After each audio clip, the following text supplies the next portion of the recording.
Have you had a problem with gophers? Have you thought of using hardware cloth? Oh yeah, I put it under my blueberry patch and it worked quite well, so I decided let's do it for asparagus.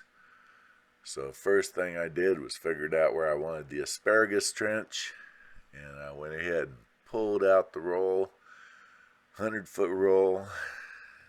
Costs a bit, but when you think of the value of the food you could get from it and how much rodents can take away, it might be worth considering if you have this issue with gophers.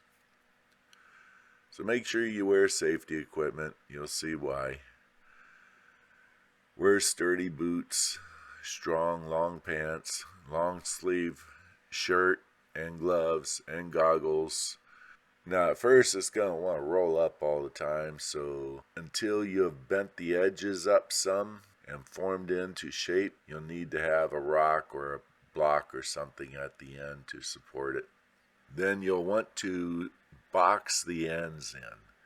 You'll need to snip away with your tin snips or wire cutters and cut in there, and then fold those together to box the end up. And those could be held with some extra pieces of wire, but I just bent this stuff all around itself, and it'll be held together by the force and weight of the soil itself. Once it is formed and boxed into shape at both ends, it becomes much more rigid and easier to place into the trench.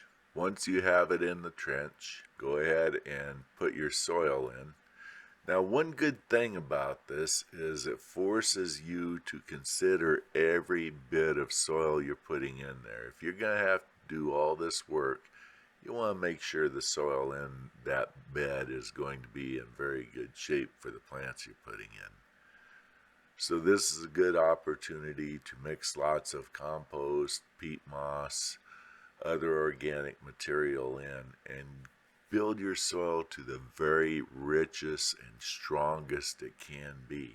Now this would form a really good growing bed and trench for something beyond just asparagus.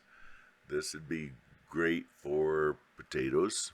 This would be good for any plant that gophers are likely to get to and want to pull down and eat to pieces. And if a gopher does get into this trench, he's kind of trapped, and I'm going to get him. By the way, you can click the link above to see the video I made about trapping gophers. Now, much of the principles are the same when it comes to planting a tree, but I use regular old chicken wire for that. Make sure it's kind of the small hole diameter, 1 inch at the very largest. And I use this piece of fencing to kind of curl the roll back against itself so that it doesn't roll up too much for me as I'm forming the basket for the tree. Now you can, of course, go ahead and buy those nice baskets that they sell at garden supply places, but this is a lot cheaper. And I kind of hate putting wire in the ground like this, but if I put a fruit tree in the ground without this, the gophers will eat it. Again, this is one of those things that once you've done a few of them, it'll be a lot easier. Just kind of weave the wires back around into itself and kind of latch it at the point where you join it.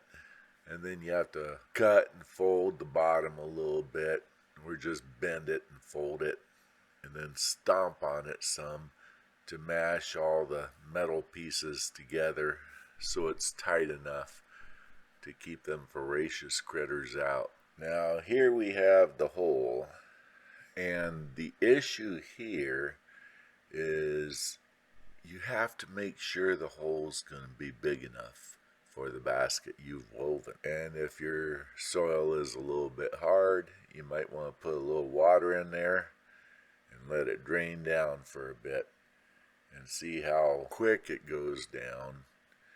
And this also gives you an indication of how well draining your soil is. This is called a perk test. So here I go digging another hole, and boom, look at that water go right down. Boom, that fast.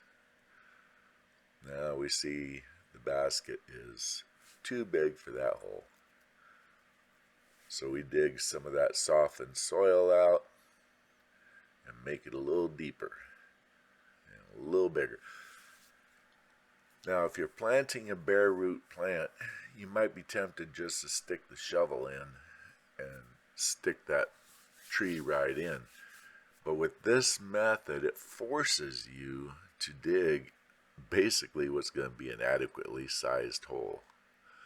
So you're going to have a nice, deep, wide hole, and the plant is going to be assured that it's got fresh mix there. When you refill it, it gives you the opportunity to put a little compost in there and improve that soil. Now, this soil here is in pretty good shape, but I did put some good garden loam in there, and the basket was a little bit big. I had a little bit of a hole there at the bottom, so I stuck all these rocks in to cover that hole, hoping the gopher will stay out still.